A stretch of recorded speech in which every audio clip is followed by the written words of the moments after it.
Hey, I'm Ed Southern. I'm the author of Fight Songs, a story of love and sports in a complicated South. We are exactly 2 months from the official publication date, and the good folks at Blair sent me some questions and asked me to record some videos for them to post on social media, telling you a little bit about the book. Now, one of those questions was, how did you come to write this particular book? Well, I can't answer that without also telling you the story of how I met my wife. Now, when most authors say, I couldn't have written this book without my loving and supportive spouse, really they're just trying to score brownie points. But in my case, it's a literal fact.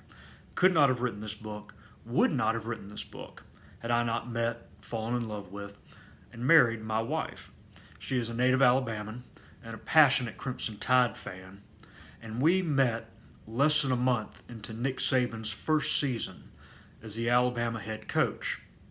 But it was a previous Alabama head coach, the great Bear Bryant, who brought us together. Well, to tell that story, I've got to go back a little bit and see. When I was a kid, I began collecting college football preview magazines every summer, reading as many as I could get my hands on. That became a tradition that I've continued into adulthood. Now, in the summer of 2007, I was especially anxious for the start of the college football season because my favorite team, my lifelong loyalty, the Wake Forest Deacons, were, for the first and so far only time in my life, the reigning champions of Atlantic Coast Conference football. It also happened to be the worst summer of my life. For me personally, summer of 2007 was even worse than the summer of 2020. As I wrote in the book, I put it this way: the summer began with my having to put my dog to sleep and only got worse from there. So in the summer of 2007, I was not just anxious for college football. I was craving college football. I needed college football. And I finished all of my preseason magazines before the end of July. Now, at that time I worked in publishing and was on the phone one day with the owner of the Alabama Booksmith in Homewood, just outside Birmingham, and said, "Y'all are crazy about college football down there.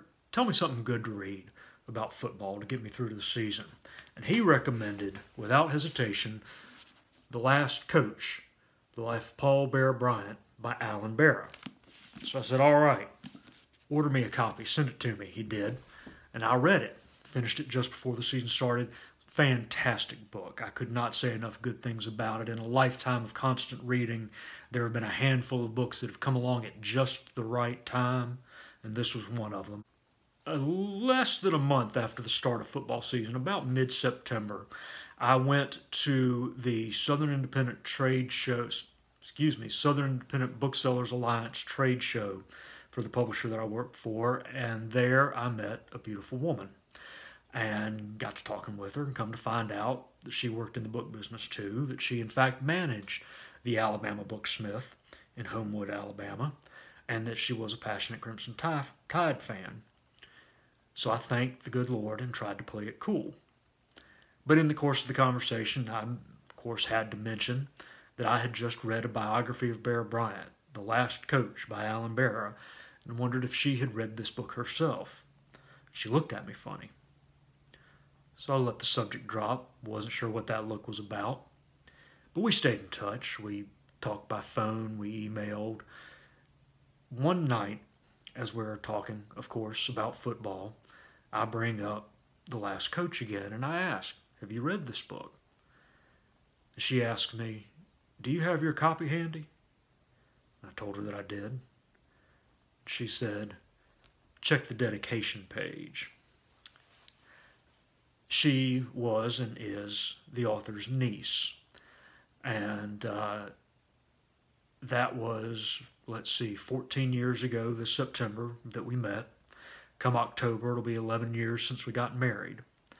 And since then, I have been swept along as Alabama has become Alabama again, and gotten myself baptized in all of the intensity of Alabama football. Hence the book, Fight Songs.